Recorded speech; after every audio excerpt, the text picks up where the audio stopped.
Welcome back to the Bullpen Mafia. We got a full house today. Toad in the building, producer Paul behind the ones and twos. We got football on the screen. Wow. Today's Thursday, September 4th. Yeah, with the football on the screen, it's the turning of the page. We're entering a new season, right? Some say it is the best sports time of the year. I'm pushing back. No? Baseball's still going on. I know. No, I'm not saying football is the best part of the year. It's what's coming. What is inching up on us, the tsunami wave of sports that's about to hit, creates the best time of the year. Okay. We're going to have NFL, NHL's starting, our back-to-back defending champs. Sorry to interrupt you. How is NHL starting already? We just went through a grueling playoff. Like, I feel like just a couple weeks ago, we were watching Panthers and Lightning first round on Paul's couch. Time flies, man. Time flies when you're the Stanley Cup champs. That's the problem. Back-to-back Stanley Cup champs. Back-to-back. Sorry about it. You got NFL starting. We got NHL starting. NBA starting. College football. And then the cherry on top of that sports pie, October baseball. We had to push through some. August was tough. For a lot of reasons. The dog days, we saw it across the league. Tempers flared, benches cleared. I think for the most part, we're at a point in the season where we understand, hey, we're almost to that point, Toad. We're almost there. We're almost at October baseball. We're slowly creeping our way. But we did have our first week of college football. And I think we do have to give our flowers to our teams. Your 2 top 10 wins, arguably the 2 biggest wins of the football season thus far. Hey, man, I was walking around the office last week, and people know. They're like, he's a Florida State guy. Forget the dude's name because I'm new where I work, and we'll get into that. Yeah. We'll get into that. There's a big reveal on the other side of this. We'll get into that soon.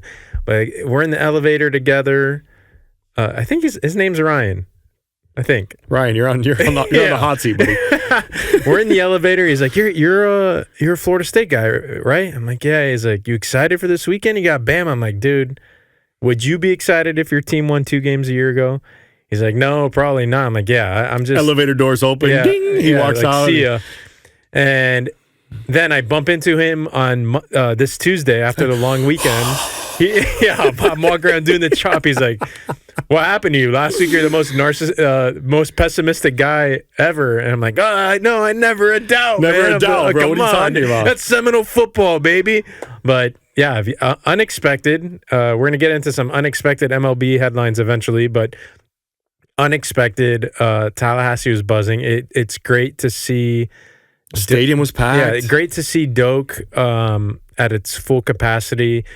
Somehow, it's one of the more underrated venues in all of college football. You know, when you talk college football venues, both Death Valleys are spoken about. Doak, before Doak, the Swamp, Texas's stadium, the Big House.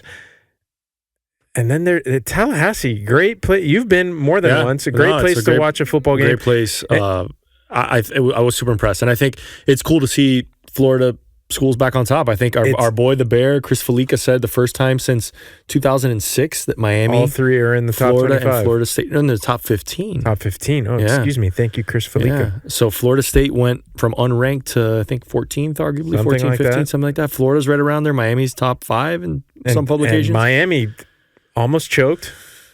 It was a good game, man. We're relying on a kicker for a 47-yard field goal. Not exactly how you draw it up, but a played kicker. well. Is it true that his career was like 3 of 11 going 4 for 11? But hey, looked nails. the part, man. Absolute nails. Looked the part. Would have been good from 64. Yeah, I mean, look, I was happy. I was very, very happy we beat Notre Dame. I have a lot of Notre Dame friends that I was able to send some messages. Really? Yeah.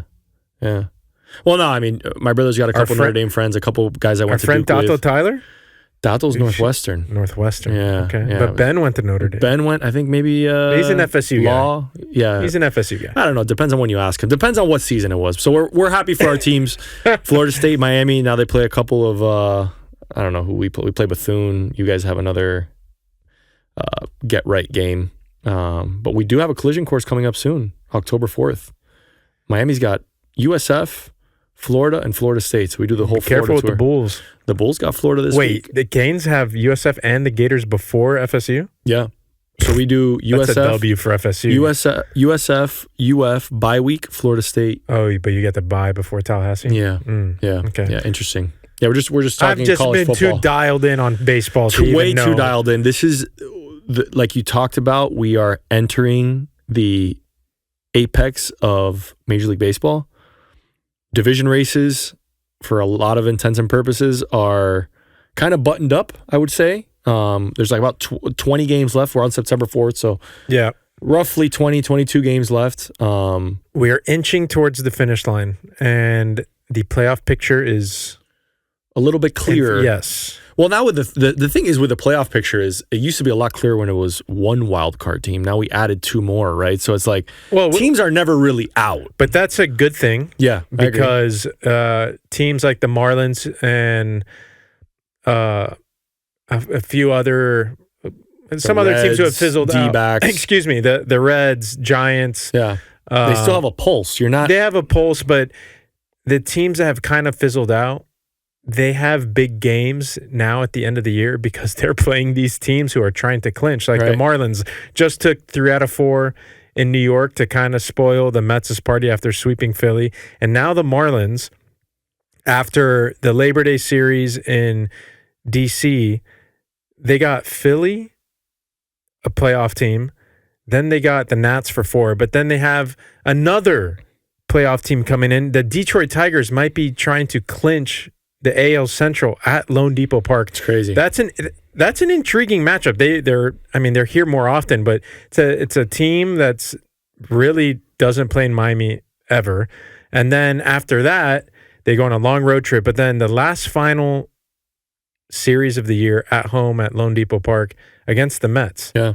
So it's possible that 2 teams are going to be fighting for their playoff clinchers against the Marlins at home. Intriguing matchups. I know the last couple weeks have been tough. Young team finding their way.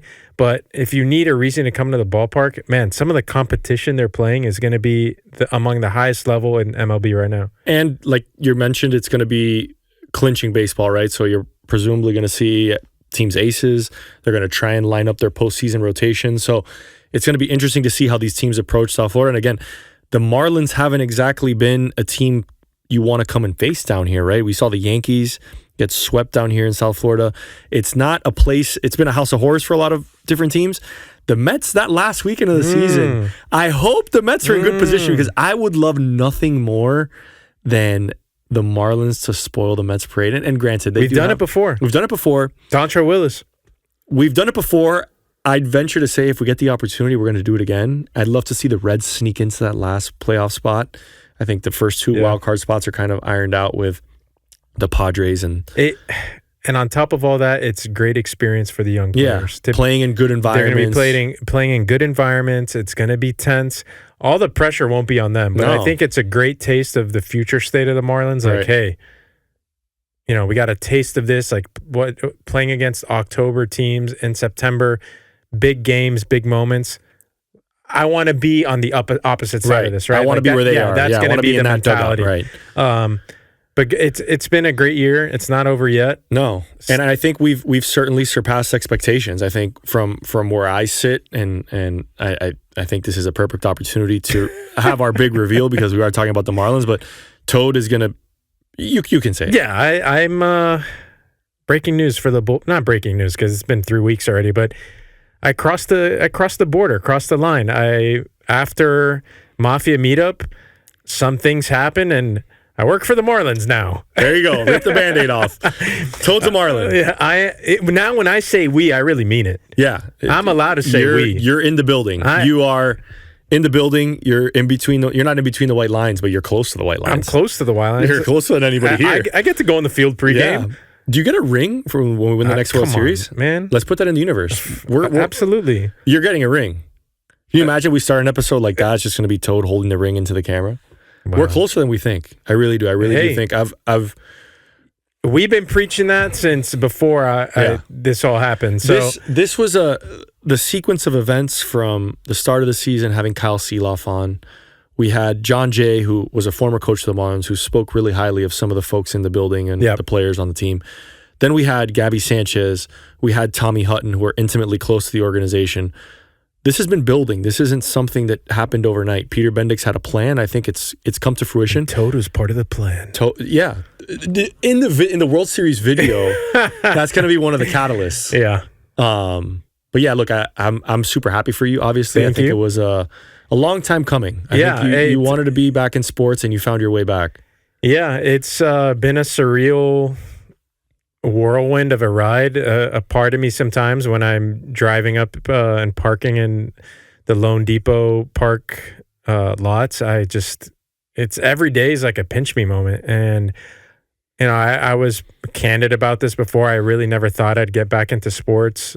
I thought I had spent too much time away from it to weasel my way back in. But I think this podcast and obviously my professional experience as a marketer outside of this, it came together and credit to you and to Paul and of course PD that all of this to me is tied together and formulated this opportunity. But enough about me, enough about all that. Let's talk baseball. Let's talk baseball. There are some debates we want to get into here. Maybe not debates, but some surprises, right? This year, both good and bad. We're going to go through each of our two biggest surprises and two biggest disappointments, or one and one. What do you want to do? Let's go 2 and 2. 2 and 2. I'll do mine. A player and a team that's my surprise, and then a player and a team that's my biggest disappointment. Okay, and I'll do the same. Okay. 2 and 2. The count's 2 and 2. New segment. Segment. 2 and 2. 2 balls, 2 strikes, 2 outs with Toad and Javi. My biggest surprise, and it's not because I played for this organization. My biggest surprise is Pat Murphy and the Milwaukee Brewers. Nice. I think Toad and I've obviously been friends with Brandon Woodruff. We had him on at the beginning of the season. If you haven't heard that episode, please do. But it's a really connected group, and I think it's a group that's not full of names you really would recognize if you're not watching that team every night. When they came down here, we went to Woodruff's first start. This was a good story. We left the Keys. Toad and I booked it back to Miami. We're here on a Sunday to watch Woodruff, and we looked at that lineup and we're like, how is this team going to make a playoff run? And at that point, they were right around 500, and they just went on an absolute heater. They're the first team to 85 wins. The Cubs have 81 wins, which is the second best record in baseball, and they're 5 games clear of them, which is an insane reality of the NL Central and how good the Brewers have been. But Pat Murphy's been a stabilizing force. Obviously, Craig Counsell goes to Chicago to become the manager of the Cubs. Pat Murphy comes in. The team doesn't miss a beat. They have guys coming in and out of that lineup. Like I said, you have no idea who they are. Is that not the best part of the story, though? It is the best part of the story. That Craig Counsell was the manager of the Brewers. He leaves for a massive payday in Chicago, and he's in second place. And Pat Murphy and his much more humble paycheck and his smaller payroll team are a neck and a head above Craig Counsell and his Cubs. Yeah, and I think one of the things that obviously the Brewers have done really well is get to the playoffs. The big question mark is this the year they can finally get over that hump, win a series, get to the championship series? Yeah, the Brewers, after this fantastic season and run that they've been on for 3 months, you got to win a series. Yeah, and look, I the reason why I think the Brewers resonate with me a lot, the Marlins have a similar feel to what the Brewers are going to do, right? I think the Rays, Brewers, some of these small market teams that don't necessarily spend big on free agents, that's the way, that's the model. That's what Peter Bendix is trying to instill here. And I think for Marlins fans, you kind of look at the Brewers, that's your North Star. Like this team they haven't won a World Series, they haven't won an NL pennant yet, but they've been around and they're in the conversation every year. That's all you can really ask for as a fan. Like, hey, I want to go to a game that's going to be meaningful on September 15th. The Brewers have done that for the last decade. So I think credit to them, kudos to them. I'm excited to see what happens here in September, obviously, because we're close with Woody.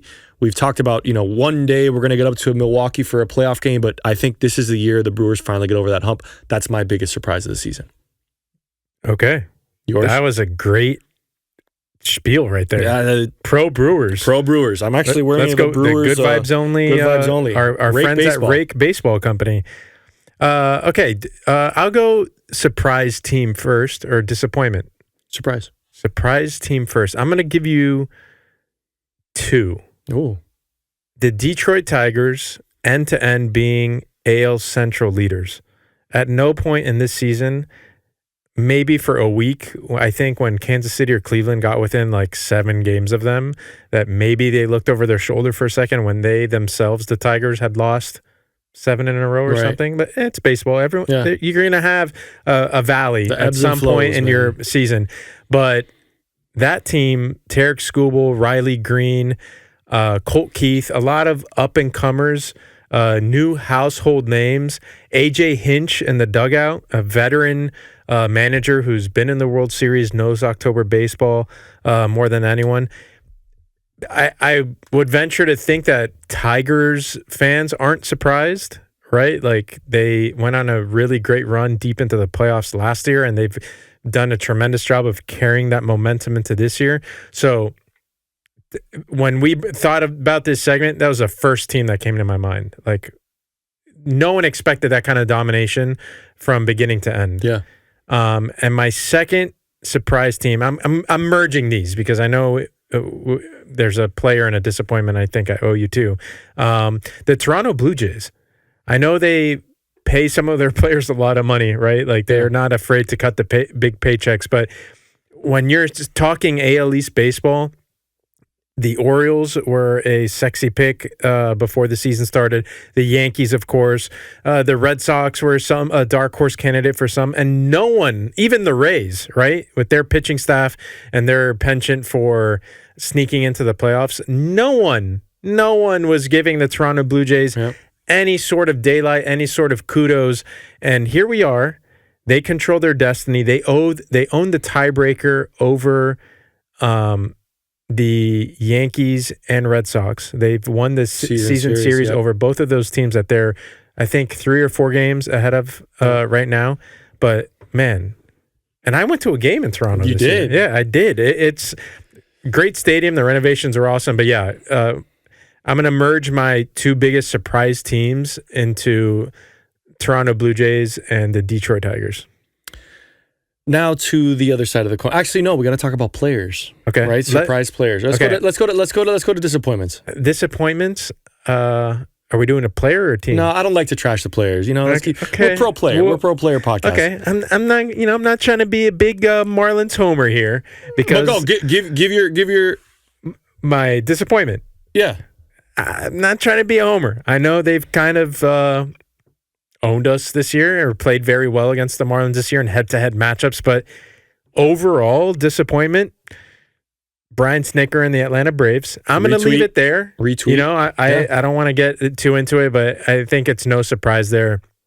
Another organization with high expectations every year, and deservingly so. Yeah. Look, as a certified Braves hater, I grew up despising Chipper Jones. That kind of goes hard, bro. Certified Braves hater. Put it on a T-shirt. I thought that was an interception. We got Cowboys and Eagles going on in the background too, but I'm not jealous of the Braves, but you have to respect their success over the last 5, jealous of the Braves. 10 years. We can say that. It's okay. Yeah. But yeah, they were struggling for a while. They've improved have they been playing recently, but man, tough start to the season. Jurickson Profar with the suspension. Yeah. They've had some injuries to their... Acuna was out. Yeah. Yeah. A lot of... the injury bug hit the Braves early and often, but pretty tough year in Atlanta. I am going to stick in the NL East. And it's not a huge disappointment because for all intents and purposes, they are probably going to make the playoffs. But I'm going with the New York Mets. The Metropolitans, because with that payroll... with the offseason splash of Juan Soto, and Juan Soto's had a very good season. He's a Juan Soto type year. But they haven't necessarily lived up to expectations. Maybe it's just because the Marlins keep spoiling their party. And like I said on the outset, I think there's a very good chance that last series of the season in Lone Depot Park, the Marlins are going to have the opportunity to play spoiler, and we're going to have a front row seat. And I hope our good buddy Dan Hines comes down. I really do. I really hope. He should. He owes us a trip. He owes us a trip. Dan Hines should be down here because for him, it's going to be an opportunity for a coronation to make a wild card, presumably. For us, it's going to be an opportunity to laugh at his expense and the rest of the Mets. But I think the Mets and the Yankees are kind of similar, where like they're going to probably make the playoffs and it'll mask a season of disappointment in a sense they haven't been playing good baseball. The Yankees record is probably not indicative of the style of play that they've played this season. We've seen what happens to the Yankees in close games. They can't field. They can't play fundamentally sound. Sounds like your disappointment is just New York baseball. New York baseball. I should have said the entire state of New York and their baseball. But maybe one of the little league teams made the final or something, and I would be, it'd be too much of a blanket. So you're a certified Braves hater. I'm a certified Mets and NL East versus everybody. That's like why I'm Marlins. Well, give us a guarantee then. You'll be in the building for we'll be Mets. there. We'll definitely be there. I think in terms of... I'll be there. Yeah, Toad's going to be there, obviously. And now he's revealed himself. But Whoa. You can't say things. Now that I've revealed himself as a Marlins employee. Our ace editor is we're going to put him to the test. Pause. Okay, biggest surprise players of the year. I'm going to be... Homer. We talked about FSU football. It only makes sense. And not even being a homer, it's the obvious selection, and I'm going to go with it. Cal Raleigh, Florida State grad, putting up historic numbers at the catcher's position. Some are saying, and I would tend to agree with some of those people, the best modern season by a catcher all time. Period. Yeah. All time. He's gonna win the AL MVP. If they give it to Aaron Judge, it is a. You think it's a for sure thing at this point? I think so, because of how he DHs a fair amount, right? But he's behind the plate a lot. A lot. It's gonna be interesting to see, because I think, to your point, from an impact, he's impacting the game so much. He's calling games. Yeah, he's hitting 50 home runs. I agree with you, but is the media mafia that is the New York and the microscope that Aaron Judge plays under. But then that makes it a sham of an award. Oh, I agree. Kind of like the Heisman is losing some of its luster, I think, because of media darlings like Travis Hunter. Like, exciting player, deserving of the Heisman when Ashton Genty was dragging his team into the playoff. Like, what are we doing? Yeah. No, I don't disagree. I don't want the same thing to happen. I don't want the same thing to happen to the MVP. Like, don't give it to Aaron Judge just because every year. Like, Cal Raleigh is more than deserving, right? And he is playing defense every game, right? I'm intrigued. I am thoroughly intrigued by what happens. That's a spot on, because I think Cal Raleigh brought so much intrigue to the catching position. He doesn't have this build. His nickname, the Big Dumper. He was in the home run derby. His dad is throwing him pitches at the home run derby. I mean, I thought the whole story was cool. I hope, for Seattle's sake, for the sake of catchers around the world, that Cal Raleigh is the MVP. But I don't know. When was the last time Aaron Judge played outfield? Don't ask Aaron Boone, because Aaron Boone, remember the viral quote? He said that Judge was playing catch, and or he hadn't started playing catch, and Judge says, I've been playing catch. The Yankees are so desperate. They have Giancarlo Stanton playing the outfield. That's what I'm saying. Do you trust the Yankees in a playoff series? No. Yeah, exactly. I don't either. I don't trust the Yankees in a playoff series ever since I started following Cutter's King on X. Dude, you think I'm a Braves hater and you're a Mets hater? My God. That guy is the most elite. Certified Yankee hater. Oh my, like. So's Clint Frazier. Don't get Clint going. What's the one level above a certified hater? Like what would you even call that? But man, if you're on X, Cutter's King is a must follow. He's hilarious. I mean, poor Anthony Volpe. Yeah, he's been the butt of the joke for a long time. But it's okay. It's all in good fun. It's all in good fun, man. We love our baseball. My biggest surprise player, I'm going to go with two, because I think their performances have put them in an echelon that I don't think we've seen in a very long time. I'm going with Paul Skeens and Tarek Skubal, because we saw two historic seasons from these guys last year, and they have somehow found a way to surpass that, pitch even better. Paul Skeens is playing on a really bad Pittsburgh Pirates team, and wins and losses have gone by the wayside. We no longer look at that, but this guy's going out there every fifth day. His ERA is under 2. His WHIP is under 1.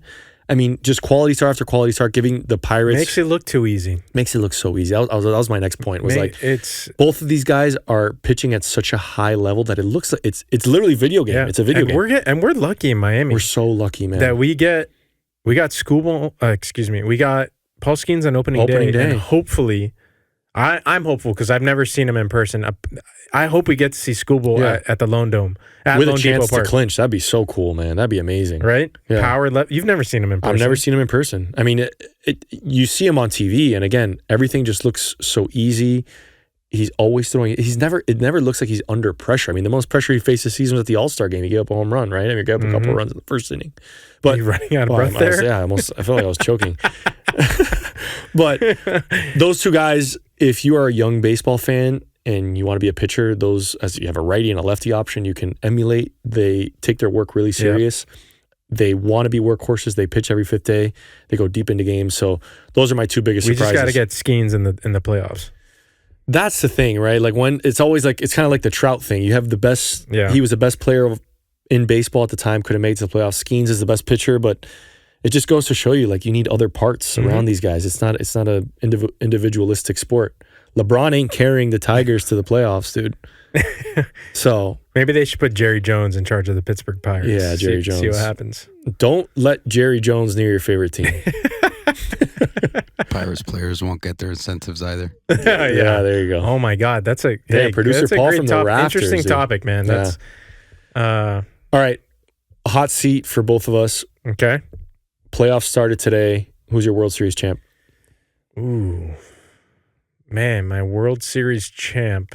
Not Philly. I think they've taken a hit to their starting pitching. I think even Christopher Sanchez has slowed down a little bit. Yeah. He was an all-star this year, but the second half hasn't been so easy on him. I'm trying to think the rest of the NL teams, the Dodgers, Cubs, Brewers, Pods.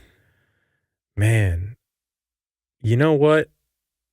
I don't think my World Series champ is coming from the NL. I think I'm going to go American League. I think the Detroit Tigers are going to build off their deep run last year. I know they've had moments this season that maybe this isn't the right word, but I think they got bored at some points. I think they had like a 15-game lead in the AL Central at one point. When we posted that thing on my Instagram that the Tigers were the best team and ended up proceeding to lose 9 out of 10. I think they've learned a lot throughout the season. I'm not going to sit here and act like I know a lot about their bullpen. I will learn more about them when they come to Lone Depot. But they got the starting pitching. They have some veteran presence now in Charlie Morton that they got from Baltimore. I think that lineup 1 through 9 is deeper than people think. I think Riley Green is a budding superstar. You might remember the name. That guy rakes, and he's a plus defender. Yep. I like guys like Colt Keith just because he's got a kick-ass name, to be honest. Hell yeah, brother. Best name in baseball. Colt Keith. Come on.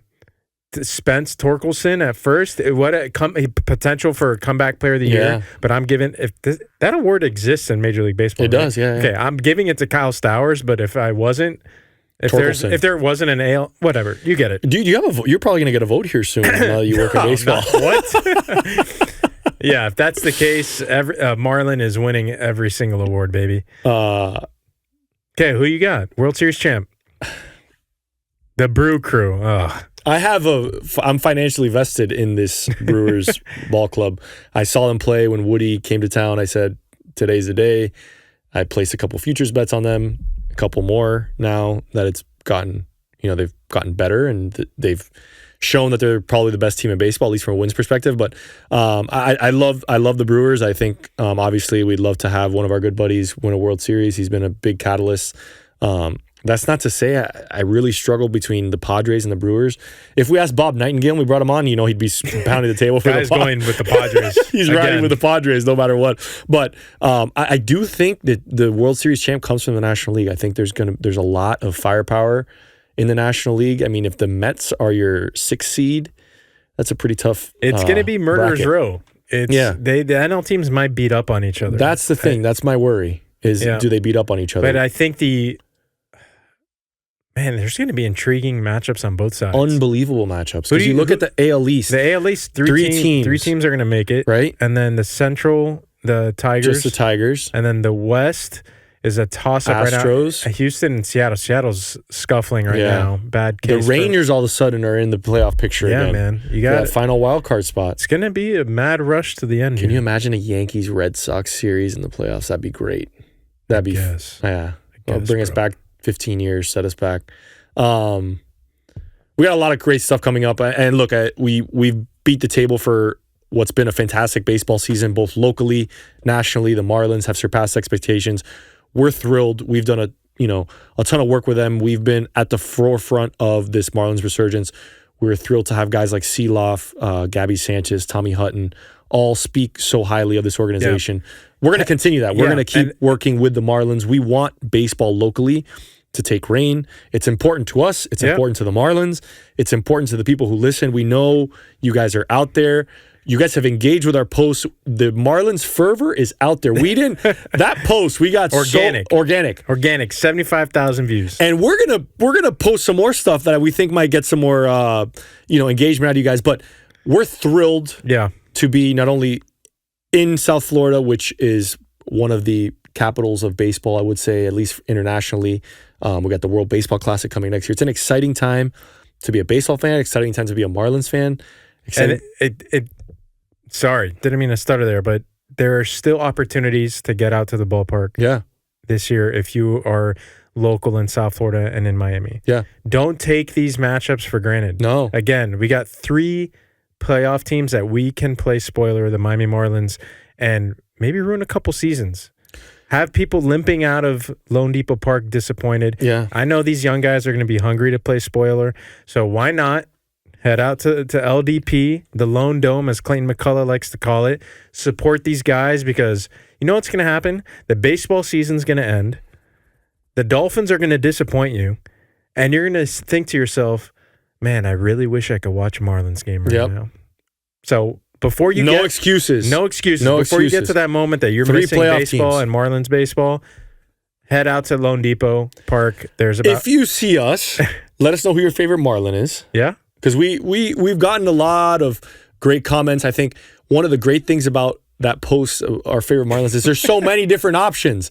There's so many memorable South Florida players, and there's going to be a ton from this team. I think kids are going to start remembering guys like Kyle Stowers, Augustine Ramirez, obviously Sandy, Yuri Perez, man. Like, this team has a lot of young talent. There's guys coming. Guys Robbie on the way. Snelling. Guys Thomas on the White. way. Learn the name, Paul. Toad, you said that at the beginning of the year. Start investing in the Marlins now. Learn the names. Remember the names. The Luis Castillos that were on the Marlins before they're here 2003, now. They're here now. Thanks for tuning in. That's the Bullpen Mafia. I'm Toad. That's Javi. Check out the back half of this episode coming up next with Cody Ponce. Oh, my God. That's right. We got a Korean baseball legend coming on, man. Freaking. So, look, Cody Ponce, we're going to intro him before, but like, he just broke the Korean baseball strikeout record. A K-Machine, bro. 16-0. K-Machine in Korea. Cody Ponce. He's an American dude playing overseas. You got to think he's going to be getting some phone calls to play in Major League Baseball pretty soon. I don't know. But I'm not even going to bring that up with him. I'm going to put the shine on my boy. Yeah, we're going to talk about Korea.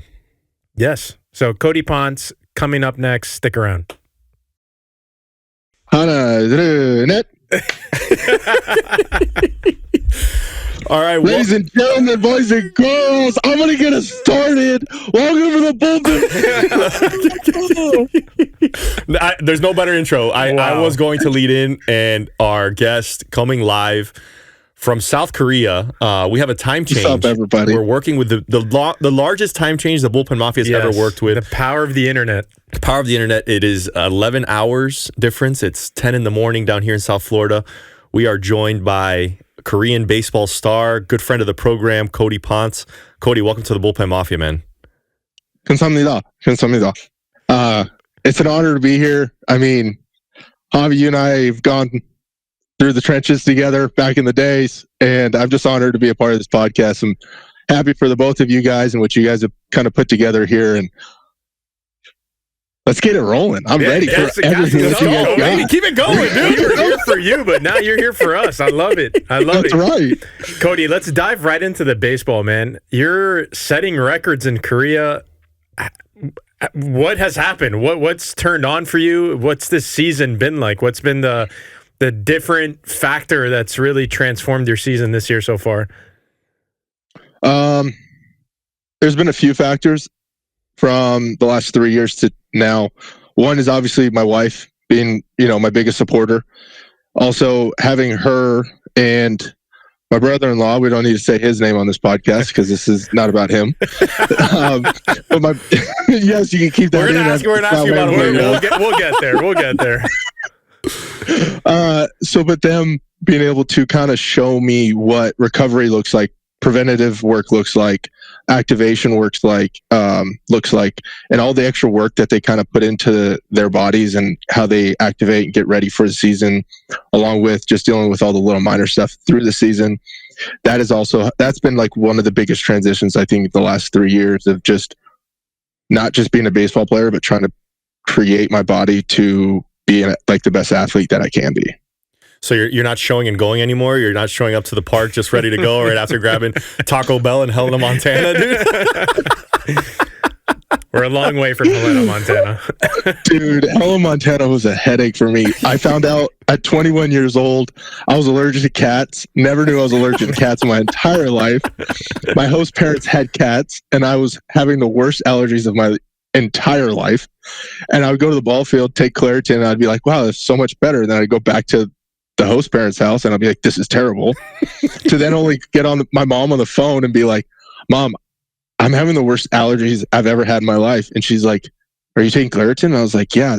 She's like, does your host family have pets? And I was like, they have like 2 dogs and 2 cats, but like that's never been an issue. And she, at that point, at 21 years old, she goes, Cody, you're allergic to cats. That's why you've never been around cats your entire life. Great time to find out. Hey, I'm trying to work my way up the minor league ladder. By the way, I'm allergic to cats, and I'm stuck in a host family's house full of cats. But yeah, no big deal. Let's just go and get my outing going. Cody, you mentioned something about your recovery and activation work.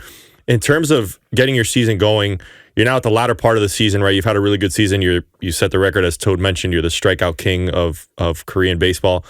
What do you feel like you have left in the tank? Your body feeling good? You guys are going to make this playoff run now. The Eagles I saw today are second place in the standings. So, in terms of where you're at and where your body's at, how are you going to get over this last little hump of going into the playoffs? Flip a coin, see if I'm ready to go for the day, I guess. I don't know. Just use the adrenaline. No, I think just kind of sticking with the routine that I've been doing all year. Workouts, mobility. I'm now kind of focusing less on so much working out and making sure I'm strong, rather than now kind of focusing more on the mobility priority aspect of that, and just recovering as much as I can, because to come to find out, this is the most innings I've ever thrown in a single season. I'm at 163, I think, or 160. And we're chilling, baby. We're feeling good. We're chilling.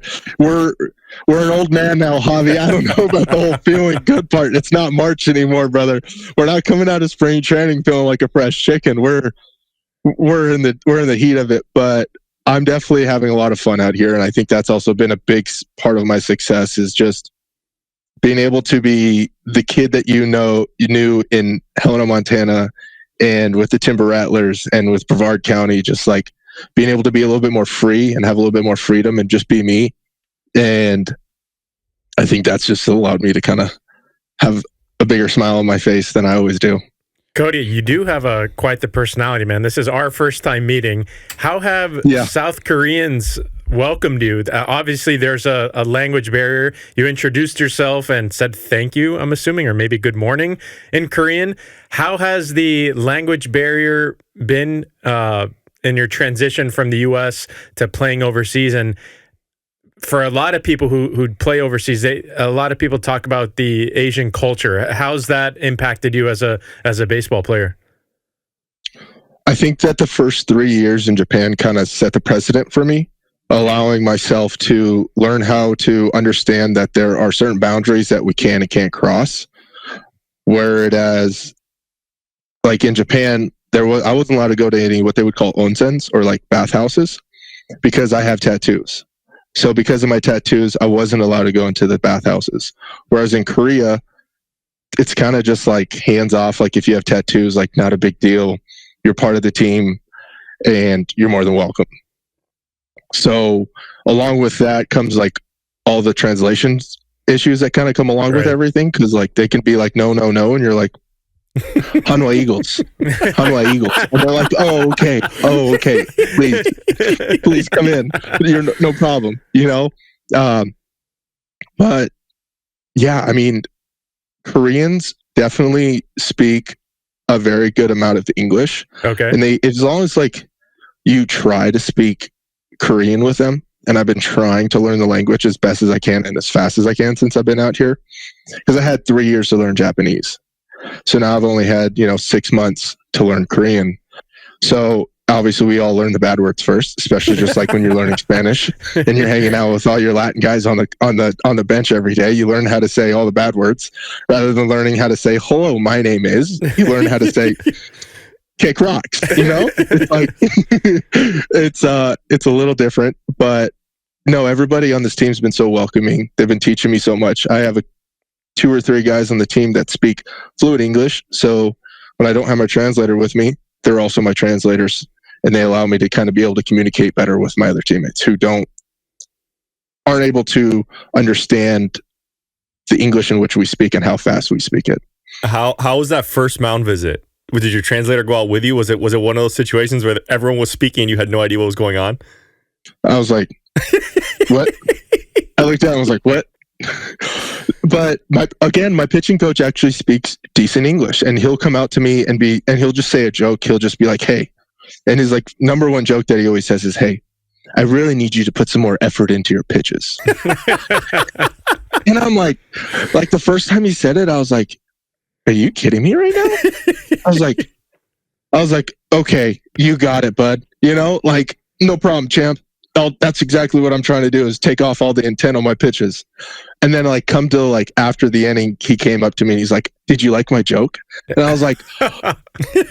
Not now, dude. I was like, I didn't know it was a joke. I was like, I thought you were serious. And I put my head down and just smiled. And I was like, yes, I didn't know it was a joke, but I loved it now that I know that it is.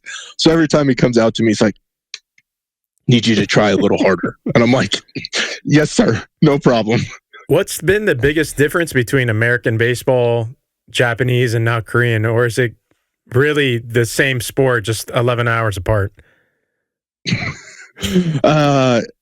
There's actually a lot of difference from Japanese baseball to America, and then there's a smaller difference from Korean baseball to American.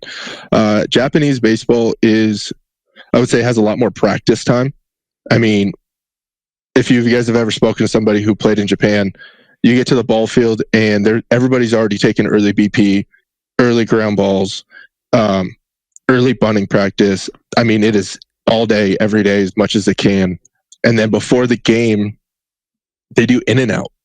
Wow. Both teams do an in and out every single day for every single game. Wow. Now in Korea, they might get a little early batting practice, might do a little early defense, and then it's like, all right, BP's over, practice done, see ya. Let's go get ready for a ball game. And then the batting approaches are a little bit more different. I would say Korean batting approaches are a little bit more Americanized, whereas like Japanese batting approaches are a little bit more like, we're going to be pesky, we're going to fight you off, we're going to get the little flare over the 4-hole, we're going to just like beat you into the ground and get us a walk. And then Koreans is like, they're trying to do a little bit more damage. They're trying to put the ball into the gaps to get a single or double. Like, their approaches have a little bit more umph behind them, and they're going to strike out a little bit more. And that's kind of what's been going on this year for me, I think. But also just kind of learning how to pitch to Koreans and to Japanese. They kind of have the same approach. And because of the 3 years in Japan, I kind of revamped my approach to how I'm going to pitch to everybody. And that's kind of also been another key factor. You mentioned something interesting. We had Nick Martinez, pitcher for the Reds, on last year, and Nick played in Japan. And he mentioned something that you just touched on, was revamping your approach. Nick talked about, all of a sudden his repertoire from what he had in the United States, he goes to Japan, he refines everything. He's throwing a lot more strikes because he had to be around the zone a lot more. Guys weren't chasing. What were some of the big things for you? Maybe you learned in Japan, something you worked on in Korea that's kind of changed the course of your career. Oof. Well, one, I had an up and down career in Japan. You can't fight around that at all. I had a a little setback my first year, a big setback my second year, and then it wasn't having much success my third year at all. I think there was one game I went 3 innings and gave up 12 earned runs in like one of my first 3 starts of the year. So my ERA was like blown right off the rip. But those are tough, bro. Been there. Definitely been there. You look at the back of the baseball card, you're like, oh boy, that's not coming down anytime soon. Yeah, we're just not going to ever sign those baseball cards. We're never going to look at those baseball cards. We're just going to pass on that year of my life. But no, I think that was honestly one of the biggest things that allowed me to kind of find out who I was again as a pitcher. I didn't have a cutter anymore. My cutter was just kind of spinning like a bullet fastball, and metrics on it were terrible. They were trying to get me to throw a slower curveball, slow down my changeup, change so much stuff my third year there because I wasn't having success, to where I took my own self away and was trying to be somebody that they needed me to be rather than being who I was. Mm-hmm. And then this last offseason, I moved with my wife. We moved out to Nashville and found a place where I was just like happy and working with guys who were big league guys at the same time. And I was like, what's working for you? Talk to me. Let's talk some stuff over. And I mean, I had that when I was in California. I was blessed that I was working out in San Diego. I had Joe Musgrove with me every day, and that's who my catch partner was. So like, he is another piece of me that kind of helped me figure out my curveball again, try to like figure that back out. And so, I mean, every year has given me another little piece to the puzzle. And I think this year of just becoming who I am and putting all those pieces of puzzles together. And at 31 years old, finally learning how to read a TrackMan, because that is, I guess, one of the most important things in baseball nowadays is knowing how to read metrics. Because I never knew, because Javi, as you know, we never came up with metrics. Yeah. It was like, hey, Hooli, how did that cutter look? You know, it's like, oh, that didn't really cut there with Cody. It was just kind of just straight heater. And I was like, well, I guess we'll just have to figure it out, you know? And now with all the metrics, we're able to figure that out. So I'm able to dive deeper into the metric side and like kind of refine myself and make sure everything's kind of copacetic there. You mentioned something about metrics, right? Is Korean baseball kind of following Major League Baseball in terms of analytics? Are they like on the same page? Is it something that you're a big leaguer? Something we didn't mention. You made your debut with the Pittsburgh Pirates, right? So you've been at the highest levels of Major League Baseball. Are the Asian leagues, is Japan and Korea kind of following the lead of Major League Baseball, or they're kind of going their own way? I would say Japan's getting there. Japan is very old school. They are their traditional way. This is the way they're going to do it. And the last, I would say 2 or 3 years, they've started to really kind of go into the metrics and being able to kind of refine the guys' pitches and their repertoires. And then you get to Korea, and I mean, I was like, hey, do you guys? Because I was going to buy my own TrackMan this offseason. I was like, hey, do you guys have TrackMan? They're like, we have everything you need. We have Edgertronic, we have TrackMan, we have Rapsodo. The technology capital of the world, bro. They have everything. So I was like, you play against a team called Samsung, bro. Hey, Samsung, I need a new phone there. You want to toss me over? Are you green texting now? No. Okay. That's what I thought. Yeah, I'm still getting blue text from you. So they're catching up essentially, right? They're on their way. Yeah. I mean, I would say like we can get it. Go ahead. No. Go ahead. I was gonna say like we can get into this a little later, but the other thing about the KBO right now is like it's all ABS. Oh, really? Wow. Yeah, all ABS. No wonder you're getting so many strikeouts. Let's go, dude. Can you challenge? Can you challenge? There's no challenges. Oh, it's like tennis then. It's like Eagle Eye.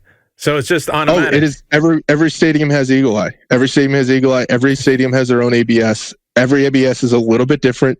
Some are shifted a little left. Some are shifted a little right, lower, higher. So you have to kind of work with the ABS that you're given, right? But I will hold my tongue, but I won't hold my tongue. ABS is the truth. Toad, this is music to Toad's ears. Toad is big on robo-umps, dude.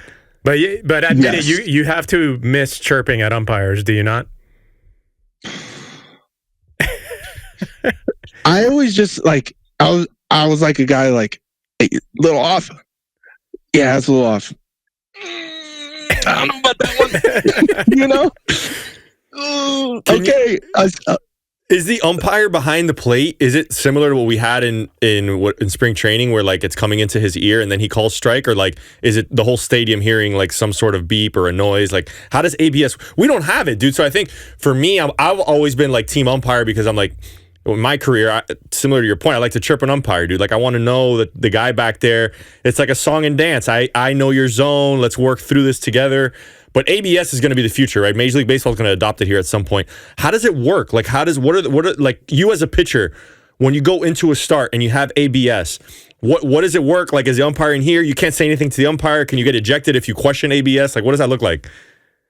No, so ABS is it's like a 3D model. It's not just the front of the plate to where it passes. It has to pass through at least 2 zones to be considered a strike. Okay. So, like, it technically has to legally cross the plate as a strike. It can't just clip the bottom of the front of the zone and be a strike. Because, like, I had a couple. I mean, I still do. I have a couple curveballs that I'm like, that's a strike, and it's like, no, that's a ball because it only clipped the front. It didn't clip the front and middle. That's fair. You know, I like that. I can mess with that. So you're not just like throwing like. Think about Shohei Ohtani's sweeper. If it's an ABS called strike, that he can just throw right literally off the front edge and just be a strike, but it never actually crossed the plate as a strike. Interesting. Like it would be unhittable. Yeah. So at least it has to cross a certain depth of the plate to get you a strike. Are the replays on in the stadium? Like, can you tell if it was like which zone it passed through or no? So we can't tell which zone it passed through, but like if I use this like calendar as like my ABS, right? So like my coach has an iPad that has the ABS in the dugout. So like if I miss by like a ball off here, he'll just be like, hey, just a little off. I'd be like, oh, okay, cool. You know, so like you're able to understand where the pitches are and where they're missing, rather than just being like, hey, where is that? And then you throw the same pitch to the umpire and he's like, that's still a ball. And you're like, that was literally a ball up from the last one. So where is it? You know, but that's where the chirping's like, there's no fucking way that's a ball. And like, and they're like, all right, Ponce, we'll see ya. And there's no framing then anymore either. Yeah. So what are catchers like? Are they less worried about stealing strikes because if ABS is truly so it's truly just like hands off for catchers. But I think the biggest part is like now you actually have the catcher that can be able to throw the ball down. I think that's like a good arm. Because and then just a guy who you would think it's easier to catch base stealers because they're only solely focused on the base runner. Right. Huh. Wow. Well, I mean, we can go to like the whole like Josh Stallmont because that's one of my buddies who threw the 99 mile an hour heater middle.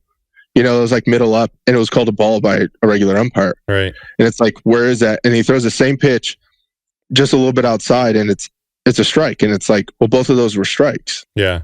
And it's like, that kind of changes the game in a sense. But my favorite one is, all right, we want to heater up and into a righty. And you're like, great, I'm going to step on this one. And you step on it and you rip it down and away. And the catcher just like falls over and catches it. And it's like, strike 3, we'll see you later. Yeah, those are the ones you don't get in with a regular umpire, right? You miss out on that. It is a strike, but I guess the old unwritten rules are why reward a pitcher for missing his spot, which is antiquated thinking, man. People, it's so hard to throw a strike as it is. If it's a strike, it should be a strike anywhere. And I'm glad you brought up ABS, dude, because we've had this discussion. I've been on the wrong side of history with this one. I've been team umpires. Toad has been team robo-ump. I'm definitely team robo-umpire after this season because the Marlins, I think, have been Major League umpires have cost the Marlins like 35 runs this year, which is the most across the league. Across the league. So I have a personal vendetta against umpires. For some reason, the Marlins have it out against them this year with Major League umpires, but that's not. We're not here to complain about Major League umpire. We're here to gas up Cody Ponce. No. Cody. Well, think about this. Go ahead. Think about this. Like the whole like Jazz Chisholm thing the other day, right? Yeah. The curveball off the back door. He loses his mind. Completely understandable. It was a ball, but like if that's an ABS, Aaron Boone is an upset. Jazz Chisholm is an upset. He's on first. Ball game's a completely different ball game, and now we're talking like everybody understands a strike is a strike no matter what now. Right. Yeah. So like You can't get mad if the ball is literally painted on the corner. Like, I've split the line before, and I've had, an eighth of the baseball on the line, but like, you can't get mad because it's a strike. So like, less guys are getting tossed and less guys are complaining about balls and strikes because they're like, you can't do anything about it. Is that affecting your pitch selection, or how the catchers or management, or not management, how the managers are calling the game?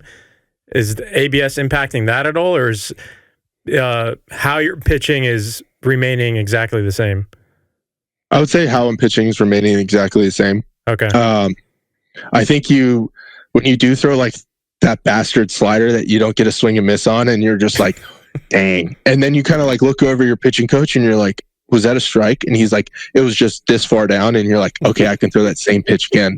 Start a little higher, clip the corner, be like Bob Ross over here, start painting it, and just be like, all right, great, I'm in there. I wouldn't say it's so much changed the way that the manager's been able to manage the game. I would say it's just more so like allows the game to be played a little bit more on fair grounds, because all those missed calls for the Marlins are now completely reversed. Yeah. And that can change a team's complete season. Yeah. If, 5 walks, 2 runs. Hey, I don't want to go down this route. we don't want to revise history. We want to get the calls right, and I think we're getting there. Good on the KBO. Good on the KBO. I wouldn't be surprised if it starts next season. I think it probably would too. I would imagine. I think especially with social media, dude. Like, you go on your Twitter, John Boy's going to have a breakdown of that pitch, right? By 15 minutes after the game ends, and it's like, well, now we have 5 million views on a 3-2 pitch to Jazz Chisholm that. Yeah, it was ball. It was called a strike. It was never a strike. I mean, that's the hard part. I guess Jazz and Boone's argument was, a backdoor slider is never really a strike from a right-hander to a left-handed hitter. So let's get the calls right. Good on the KBO. Round of applause for the KBO for getting this all right. Ahead of the game. Cody, you are a social media sort of star, man. We follow your team, and the stuff they put out is sick. I mean, from a social media perspective, you got this. They always tag Star Wars. What's the deal with Darth Vader? Or is that your nickname over there? Like, what's going on? Yeah. So actually, funny thing is my phone actually has it, right? So like, wow. This is C-3PO and like R2-D2, obviously best friends in Star Wars. Yeah, I'm a Star Wars nerd. I absolutely love Star Wars. I watch it. That's part of my pregame ritual. I will watch at least either an episode that revolves around Star Wars or one of the movies of Star Wars before every start. Stop. A full Star Wars movie. I will probably because I mean, guys, I've watched every movie probably at least 10 times in my life. What's the best one? Rogue One is my dark horse favorite. Underappreciated. All right. This is like the controller sitting up. We've been talking about baseball. Now we got to talk Star Wars. He's sitting up with his controller. He loves baseball, but he's passionate about Star Wars. Okay, so you want to know my honest favorite? Yeah, man. The entire animated series of Clone Wars. Okay. You're a true Star Wars head. Producer Paul is fist pumping back here, dude. He is so pumped that you said that. But then if that's your favorite, then you also have to admit that Disney has diluted the Star Wars product as well. Okay, I'm going to skip that comment so that way I don't get blown up by all the Star Wars fans on this. I'm going to just go back to my favorite movies, Empire Strikes Back, and I think it's Empire Strikes Back is up there, or Revenge of the Sith for sure. You and your wife are having a baby. Congratulations, right? Little baby girl. Thank you. Yeah, I'm going to have my own little Padme. If she doesn't like Star Wars, what are you going to do? Is that not she can sleep in the garage. She can sleep in the garage. Dog's bed's very comfy. The dog sleep in there should be all right. Wait. Go back to your team with Star Wars. What's this? Okay. So you have this huge. You're a personal fan, but obviously the Korean social media teams, they've bought into this. Are they as big of Star Wars fans as you are? Is this like a global phenomenon? No, Star Wars is not a big thing in Korea at all. It's more of a Japanese thing, obviously. So side note, Darth Vader is actually based off of a samurai who was in Japan. Wow. The more you know. So, yes, the more you know. Ponce. Yes. And so for the All-Star game, which I was humbly able to make this year, they do different than America. So like it's a show. So people dress up, people wear like big costumes, dress up as like mascots and things like that. You're talking about the players. Players, Okay. yeah. Wow. One guy last year came in, they have like these delivery scooters. They're renowned in Korea. Like these guys scoot on sidewalks and then like they need to go left, but the light's red. They'll just hop on the sidewalk and then go across and then they just flip through the entire intersection like it's completely legal. Wild. Anyways, he rode in on a pizza delivery guy's moped, handed a piece of pizza to the catcher and to the umpire, and then proceeded to get into the box fully dressed up as a pizza man. It's like Savannah Bananas, but in Korea. I mean, we thought Savannah Bananas were original. This is Korean OG stuff, dude. Yeah, they've been doing this forever. So I actually dressed up this year as Darth Vader. Whoa. So I'll send it to you. I'll send you guys the clip. Clip it. Anyways.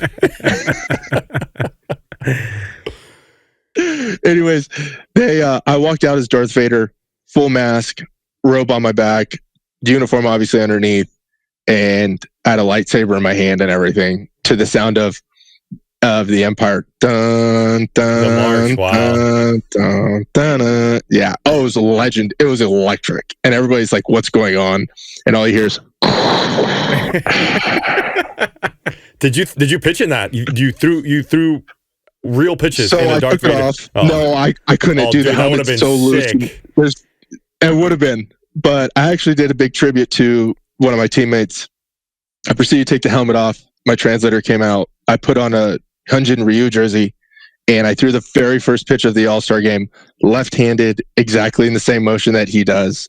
So I was just a big tip of my hat to him because he's been strike? a great big brother. Yeah, I told the batter, I was like, if you don't swing, we're gonna have a problem.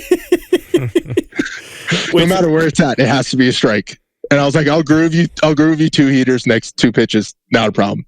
You mentioned Hyunjin Ryu. Is he on your team? Yeah. Yeah. He's on my team. And you've built a great relationship with him. Obviously, he was in the States for a long time, was a Korean baseball legend. I mean, he's one of the all-time greats in Korea, right?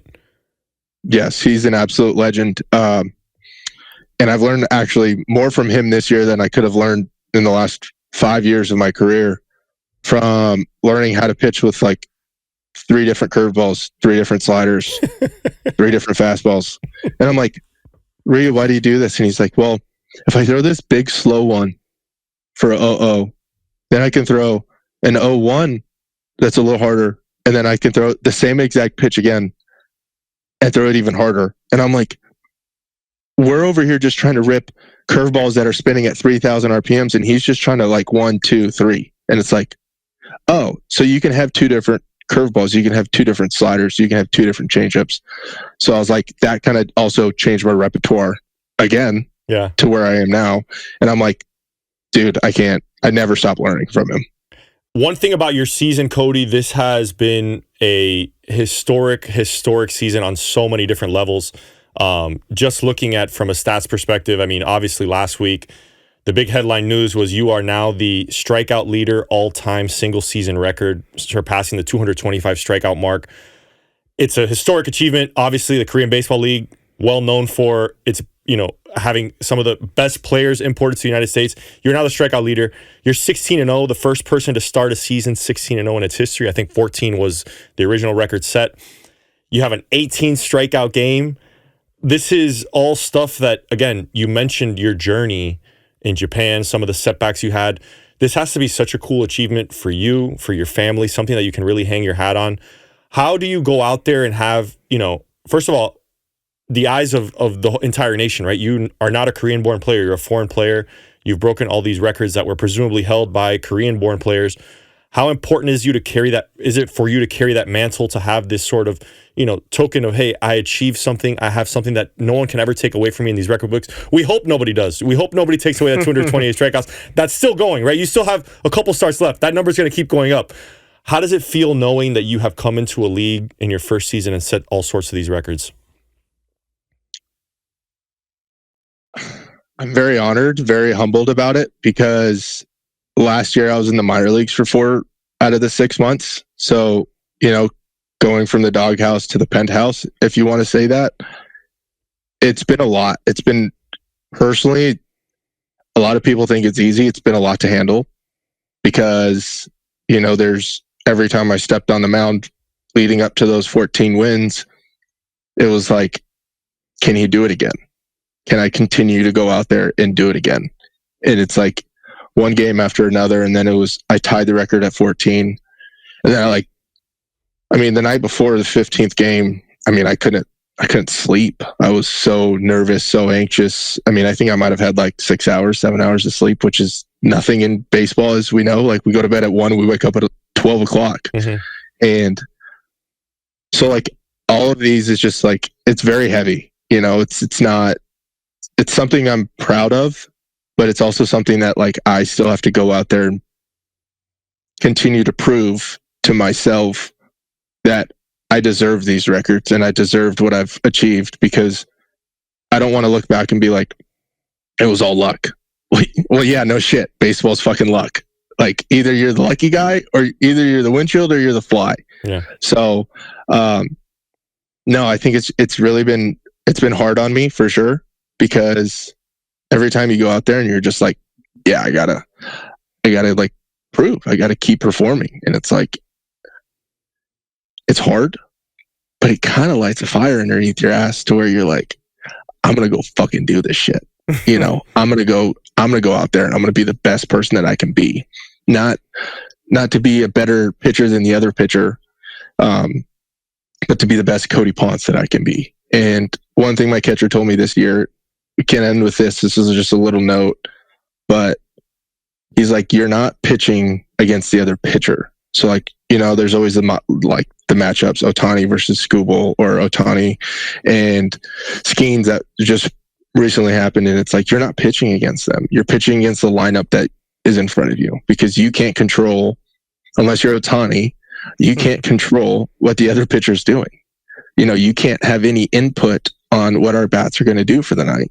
You can only control what you can control. And that's when I'm stepping on the mound and throwing to the batters. We made a lot at the beginning of this episode when Toad and I were just bantering back and forth about who's having the best season from a pitching perspective. Cody Ponce has got to be in the conversation. Across baseball internationally, we talk, a lot of gets made about Skubal and Skeens, but we got to throw Cody Ponce into that conversation. Obviously 16-0, ERA under 2, WHIP under 1, strikeout king in Korea. Whatever the Korean Cy Young is, you're winning it. Yeah. Congratulations. Thank you. And I think that's another thing. It's my goal this year wasn't to come in and break records and win Cy Youngs. All I wanted to do was win a championship, and that's still all I want to do. So I have so many media people be like, so how does it feel to hold all 4 records for a starting pitcher? And I'm that's great. I don't really care about if I can win a personal award. I just want the championship ring on my middle finger and a trophy to put into my house to say I won a Korean series. Cody, you seem very committed to winning, and getting to know you throughout this episode, you're outspoken. You seem like a natural leader. Has your team taken on some of your personality, your persona, approaching every game, with the history going on and being in the playoff hunt? Are you helping the guys getting juiced up? Well, I can't say it's just me personally. I think our starting rotation has been phenomenal this year. I think our starting rotation has an ERA of a 3.1, which 1 through 5, having a 3.1 is incredible. That's sick, yeah. Yeah, so our starting rotation is just been absolutely phenomenal. I think we set a record for a starting rotation for 12 games or 10 games. I think it was 10 games in a row to where every starting pitcher got a win in a row. We had 10 wins or 12 wins in a row, and every starting pitcher got the win on every game. So, we were going 5-6 innings each, all putting up, 1 or 2 earned runs or runs in general, and just helping our team. So I think that our starting staff has created such a great close bond and friendship that it allowed everybody to kind of become closer and have such more fun on the field rather than thinking of this super serious. And I mean, yeah, I'm a loud guy. I bring a lot of energy into the dugout. I think that is one thing my brother-in-law and I have in common is like we're both very outspoken, bring a lot of energy, and I'm like, let's go before every game, you know. And I do come off the mound, I do scream a little bit or a lot of it, as most people say. One of my starting buddies, his name's Donju. He's a phenom, by the way. That is somebody, if you guys want to look somebody up, this man sits 95 to 97 and will touch 100 as a starter, and he will sit that the entire game. Wow. But he came up to me and he's like, I don't know why you're icing your shoulder. He's like, you should be icing your elbow after all those screams that you had today. And I was like, well played, sir. Well played. Well played. Well, yeah. So I think just the relationship that everybody has right now has brought so much fun and joy into this team and is allowing us to have a lot of success. We're locked in, dude. Count us as Hanwha Eagle fans. I mean, I'm downloading Soup. Soup today. Today, we're gonna watch your next starts as you continue this historic run. Cody, we can't thank you enough, bro. This is I know it's late wherever you are in Korea. We're at 11-hour difference, man. So we appreciate you. We appreciate you having you on.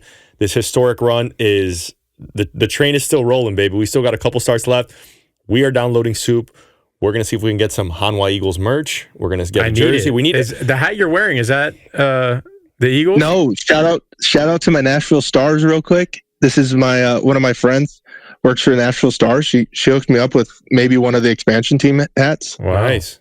So Justin Timberlake and Company. Justin Timberlake and Company bringing a team to Nashville. That's right. It's happening. Speaking of legends, Toad had a really good point before we started this episode. We wanted to ask you.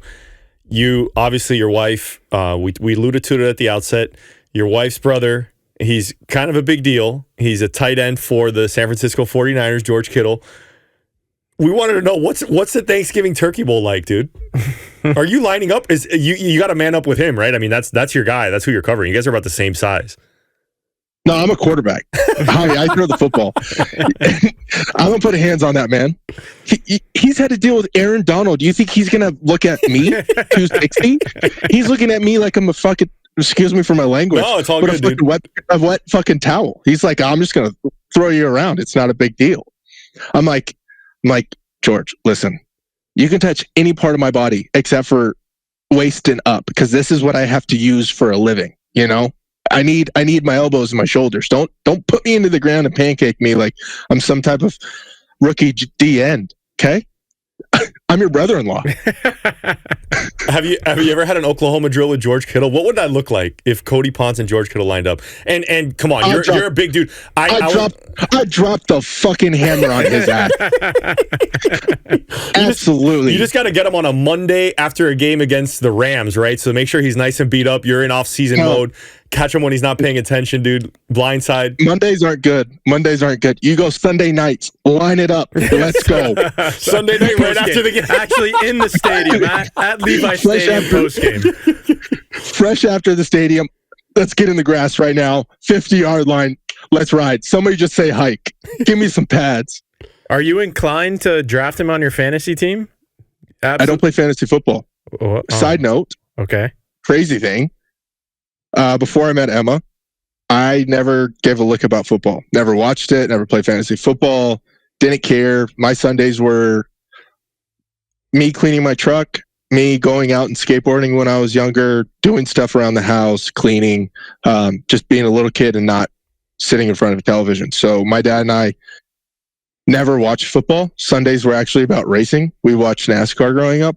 Hell yeah. So I have just a right foot that just doesn't know how to stop. I don't know what this left foot's supposed to do. This whole brake bullshit thing. Can't confirm.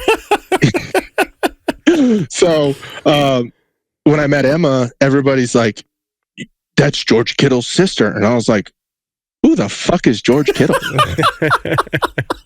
They're like, dude, he's like one of the best tight ends. And I was like, for who? They're like the 49ers. I was like, I thought they suck. Dude. You know, like not a clue in the world who he was. Never didn't know about any of his accomplishments, his achievements, where he came from. I didn't even know he was from Iowa.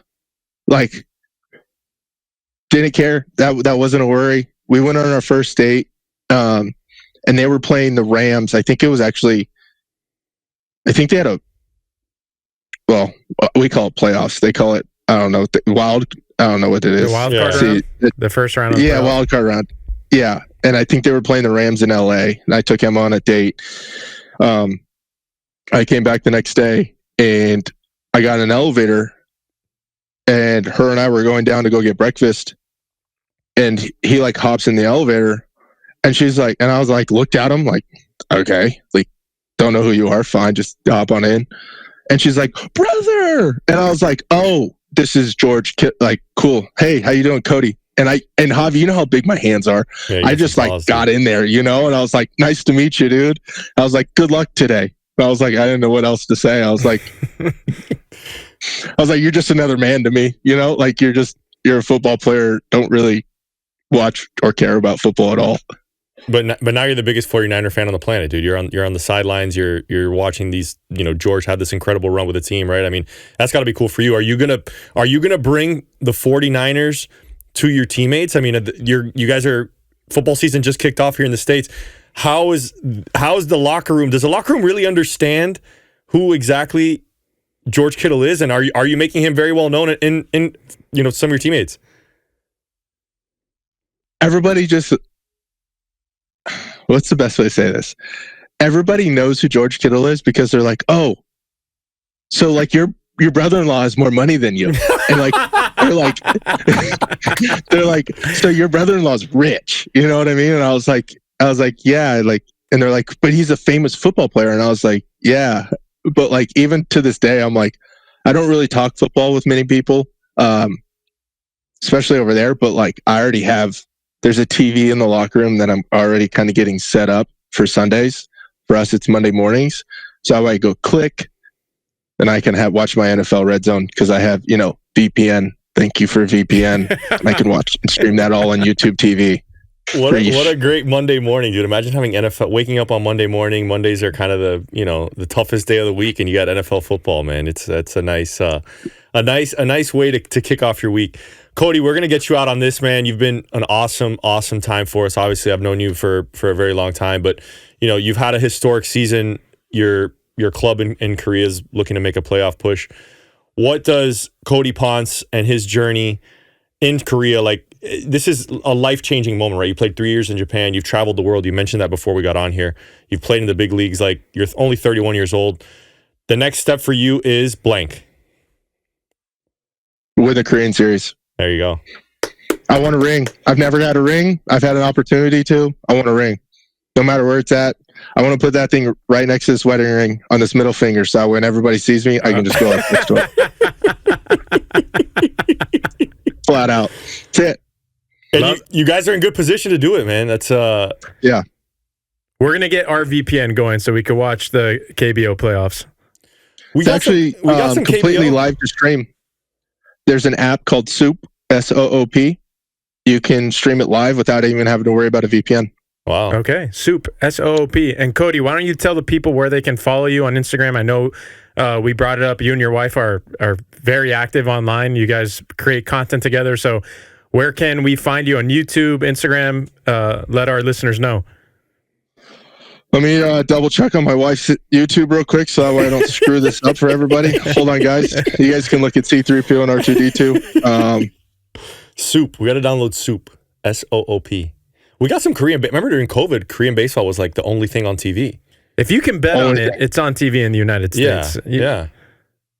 So my wife's YouTube channel that gets most of everybody's views is Emma Kittle Ponce, because she was a Kittle and now she's a Ponce. I want everybody to remember that she is a Ponce, then a Kittle now. Shout out to the Kittles. We love you. Anyways, you know, the Mexican blood runs deep around here. Don't forget it. Yes, George is a little bit shorter and a little bit skinnier than me. I am the big brother-in-law. Your mouth is running a lot of checks, dude. I love it. I love it. Checks and balances, babe. I'll get put in my place. It's not a big deal. I don't care. My Instagram is just Cody_Ponce_. Super easy. Not too big of a deal. You can look for it in Japanese, and you can also look it up in Korean if you guys are Japanese or Korean watchers. Very cool. But that's me. And that's why my name on here is CP30, because Star Wars. There we go. We ran the full gamut today with Cody Ponce. Cody, awesome to have you on again. Like I mentioned, it was a pleasure for me to be your teammate, more importantly, to be your friend. And we're so proud of you, your career, man. We wish you the best of luck. You've had a tremendous season. If you haven't had the opportunity, check out Cody Ponce, the season he's had in the KBO. It's been historic on so many levels. And we're proud of you. As always, you have a home with the Mafia, man. We can't wait to have you back on. And hopefully we do this again in the Korean series. We have a chance to get a ring. We're going to do a live look-in. It's 11-hour difference. While you guys are popping champagne, we'll get a live look-in in the locker room. All the Star Wars stuff. A great story, a tremendous career, and we wish you the best, man. Thank you, guys. As we say it in Korean, 감사합니다. Thanks a lot, Cody. Later. Yeah, boys.